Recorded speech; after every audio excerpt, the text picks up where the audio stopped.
Vamos a representar algoritmos a base de pseudocódigos. Como sabemos, una parte del pseudocódigo se puede escribir en lenguaje natural, que no es más que comentar, que platicar de manera secuencial un algoritmo, ¿no? Y así lo representamos. Como si lo platicáramos, ingresa el primer número, guarda el número en una variable, ingresa el segundo número, guarda el número en otra variable y así. ¿Qué desventajas tiene el lenguaje natural? Pues que es ambiguo porque cada quien va a describir como le parezca mejor y es extenso, ¿no? Tiene uno que ir describiendo paso a paso y se hace muy extenso. Entonces, una forma de representar el algoritmo, y es la más básica, es la que conocemos como pseudocódigo. ¿Qué es un pseudocódigo? Pues es una manera estructurada, ¿no? Es una manera estructurada que se parece al lenguaje natural, pero que ya tiene una estructura. ¿Qué estructura tiene? Va a tener esta: cabecera, declaraciones y cuerpo, ¿sí? Entonces, la parte del algoritmo que tiene la cabecera es lo de hasta arriba, que va a hacer una descripción básica del algoritmo. Y vamos a empezar a enlistar como si fuera en lenguaje natural, pero de manera apropiada, todas las declaraciones, que es lo que haría el algoritmo. Recordemos que para hacer un pseudocódigo simplemente es una manera de representar el algoritmo, ¿no? O sea, ya tenemos que tener bien definido el problema, bien analizado, ya elegimos la alternativa de algoritmos y esto es la etapa en la que estamos, en la descripción del algoritmo. Estamos haciendo la descripción del algoritmo en este caso, en un pseudocódigo, pero ya tenemos que tener todo esto diseñado, lo del algoritmo. Entonces, ¿cómo quedaría la estructura de un pseudocódigo? De manera rápida, pues simplemente queda comienzo, mis enunciados o las acciones que va a ejecutar y el fin. Esto, si se dan cuenta, podría tener otros procesos adentro, ¿verdad? Aquí otros procesos, ir encapsulando esta estructura básica, ¿no? Que es un proceso, le pongo un título, hago las acciones, finalizo. Y esto podría estar adentro de un pseudocódigo más grande. Bien, ¿qué palabras vamos a utilizar? Vamos a utilizar palabras del lenguaje natural que identifiquen y que describan claramente en una palabra lo que deseo hacer. Por ejemplo, proceso, suma. ¿Qué quiero hacer? Quiero sumar dos números. Entonces, mi pseudocódigo sería: inicio mi proceso, finalizo mi proceso, doy una sangría, todo lo que va a estar adentro del proceso va a estar en una sangría, eso se llama indexación, para indicar y buscar lo rápido que va a estar adentro del proceso. Y comienzo, escribir, esa es la palabra clave, escribir. También podría ser escribe, ingresa primer número, leer a, también podría ser guarda a, escribir, ingresa el segundo número, leer b, y esta es la asignación, esta es la parte core del algoritmo, ¿no? La asignación la puedo hacer yo de dos maneras y en las dos está permitida. En este caso es una flechita hacia mí y eso significa asigna el valor de A y B y ponlo en C, o bien puedo hacer el signo igual a más B. La que más utilizamos en el pseudocódigo para que no esté en conflicto con algún lenguaje de programación es esta, la asignación, que es una flecha que va hacia mí, es que toma ese valor. Bien, escribir proceso y fin proceso. Esta es la manera más rápida de crear un pseudocódigo, con palabras que identifiquen en una sola palabra el proceso que quiero ejecutar. Pues podemos identificar varias estructuras a partir de esta manera general de describir el algoritmo. Por ejemplo, tengo un vendedor que recibe un sueldo base más el 10% de comisión, ¿sí? En este caso ya ha tenido tres sueldos. Si quieres saber cuánto recibe de comisión en total. Aquí se fue una S. Entonces lo que tengo que hacer es hacer una estructura que se llama secuencial. La anterior también era secuencial. Quiere decir que es una secuencia, es una serie de pasos ordenados. Sigue, sigue, sigue y continúa. Es como si fuera una receta. Inicio. Fíjense, este es como mi proceso. Fin. ¿Sí? Lee todas mis variables. Mi sueldo base y mis 3 ventas. Total de ventas, pues la suma de todas las ventas, ¿va?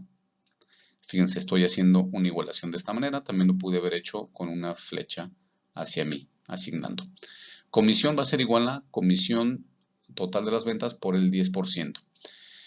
En general, cuando utilizo yo el signo igual, lo que estoy haciendo es que estoy haciendo una fórmula o estoy haciendo matemáticas aritmética o álgebra, ¿sí? Total de comisiones pagadas, pues obviamente va a ser mi sueldo total, o sea que es más las comisiones y imprimir. Imprimir mis dos variables. Si se dan cuenta, ya está más estructurado que el código anterior. Aquí simplemente digo imprimir, ¿qué imprimes? Mis dos variables que tengo identificadas, comisión y total pagado. Ok, pues no siempre va a ser de manera secuencial. Hay veces en el secuencial simplemente agarro y voy 1, 2, 3, 4, 5, 6, voy renglón tras renglón. ¿Sí? Sin embargo, si yo quiero brincarme un renglón, eso se llama una condicionante, ¿no? Entonces a esa estructura le voy a llamar una condicional simple. La condicional simple nosotros la tenemos descrita con la palabra sí, sí, también puedo agregar el entonces. Sí, entonces, eso me da una condicional. Por ejemplo, determinar si un alumno aprueba o reprueba el curso, ¿no? Si su promedio es mayor o igual a 70. Inicio, finalizo. Leo mis 3 calificaciones, saco el promedio de las 3 calificaciones, calificación 1 más 2 más 3 entre 3, lo igualo porque estoy haciendo una cuenta, y listo. No va a leer todo como si fuera secuencial. ¿Por qué? Porque tengo una condición simple, ¿sí? Que dice, esta es la palabra que utilizamos, sí. Si promedio es mayor que 70, entonces, la palabra entonces la puedo omitir o la puedo poner, pero para dejar muy claro, la voy a poner siempre. Si promedio mayor que 70, entonces imprime alumno aprobado.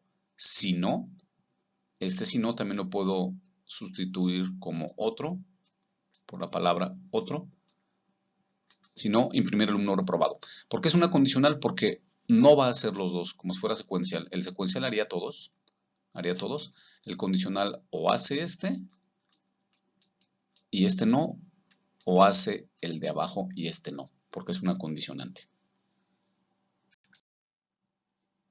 Bien, yo puedo tener muchas condicionantes, ¿va? Entonces a eso le voy a llamar estructura secuencial múltiple. Por ejemplo, leer 3 números selectivos e imprimir el número mayor de los 3. Muy bien, inicio, finalizo. Leo mis 3 números, número 1, número 2, número 3, y comienzo a verificar quién es mayor que. Si número 1 mayor que número 2 y número 1 mayor que número 3, entonces pues el mayor es el número 1. Si no, fíjense, lo que estoy aquí utilizando además son estos símbolos, que son símbolos aritméticos, mayor que, menor que, mayor igual, menor igual, y símbolos lógicos, ¿sí? Estos es conveniente dejarlos en palabras, dejarlo como y, en este caso lo pusimos como and, pero puedo yo aceptar la y, dejarlo como o dejarlo como no, o dejarlo como negado, para identificar que son símbolos lógicos. Entonces, todos los símbolos aritméticos y los símbolos lógicos los puedo utilizar en mi pseudocódigo. Difícil va a ser sustituir, por ejemplo, un i con un ampersand, porque ahí estaría yo entrando ya en el terreno de los códigos fuente de algún lenguaje de programación. Como estoy en pseudocódigo, entonces me conviene más poner las palabras, ya sea en inglés, como acá, and, o poner la palabra y, pero todavía no estoy codificando. Listo, hago mi condicional, si no, mayor o igual número 3, finalizo mis dos sys y pues imprimo el número mayor. Esta es otra estructura que es clásica. Simplemente lo que le va a indicar es haz tantas veces algo. Y le llamamos en pseudocódigo hacer para. Dice, calcula el promedio de un alumno que tiene 7 calificaciones en una materia. Pues sería muy difícil entonces hacerlo una por una. 1, 2, 3, 4, 5, 6, 7. Lo que hago es hacer para. Y le digo hacer para una variable dada. Hacer para alguna variable dada y dile de dónde a dónde va a ir. De 1 a 7, de 1 a 100. ¿Cuántos valores va a tomar esa variable? ¿Sí? Lee calificación, suma, va a ser la suma actual más la calificación y lo vuelve a hacer. ¿Sí? Lo vuelve a hacer. ¿Por qué? Porque le estoy diciendo que esto lo va a hacer del 1 al 7. ¿Sí? Fin para. Entonces, esto me define una estructura que en pseudocódigo le llamamos hacer para. Al final, simplemente hago el promedio. Promedio es igual a la suma entre 7, imprimo el promedio y finalizo. Entonces, esa es mi cuarta estructura. Este es ya un ejemplo con varias estructuras. Obviamente empiezo de una manera secuencial, empiezo con una estructura secuencial y defino, ¿no? Variables. Mis variables van a ser, quiero hacer esta suma, la suma de todos los números naturales hasta cierto número. N vale 3, entonces sería 1 más 2 más 3, N vale 4, 1 más 2 más 3 más 4, ¿sí? Entonces tengo el número final, o sea el número N, un contador y la suma porque es mi objetivo. ¿Qué hago? Pues leo el número para saber hasta dónde me voy a tener. Inicializo mis variables, ¿verdad? Por eso dice inicio. Contador, lo inicializo en 1. Suma, lo inicializo en 0. Y empiezo a hacer, ¿verdad? Esta palabra acción puede ser una subrutina y yo la puedo sustituir por una palabra que identifique mejor. Por ejemplo, que se llame suma naturales, ¿no? Hacer. ¿Qué va a hacer? Pues suma, que al inicio vale 0, más el contador, que es el que va a traer mis números naturales. 1, después 2, después 3. ¿Por qué? Porque voy incrementando de 1 en 1, ¿no? 3 más 1, 4. Mientras el contador sea diferente, aquí me conviene más que este símbolo, me conviene más escribir la palabra diferente. Diferente. Mientras el contador sea diferente, ¿por qué? Porque no lo puedo amarrar a ningún lenguaje de programación, ¿sí? Este símbolo probablemente lo utilice en C o en C++, pero probablemente en otros no. Entonces, me conviene más escribir diferente para que sea más consistente con el pseudocódigo. Y escribir la suma resultante es suma. Entonces, en resumen, tengo que utilizar palabras clave descriptivas, una palabra, o sea, no una frase. Por ejemplo, haz, suma, imprime, lee, guarda, mientras, si, entonces, inicio, fin. Tengo que utilizar palabras descriptivas de una sola palabra. Y puedo utilizar todos los operadores matemáticos y lógicos, ¿sí? Mayor que, menor igual, mayor igual. Y si tengo que hacer símbolos lógicos, lo más conveniente en pseudocódigo es escribir la palabra. Ya sea en inglés, en español, como yo quiera. No esto, o, y, pero no escribir, o diferente, por ejemplo. Diferente, pero no codificar.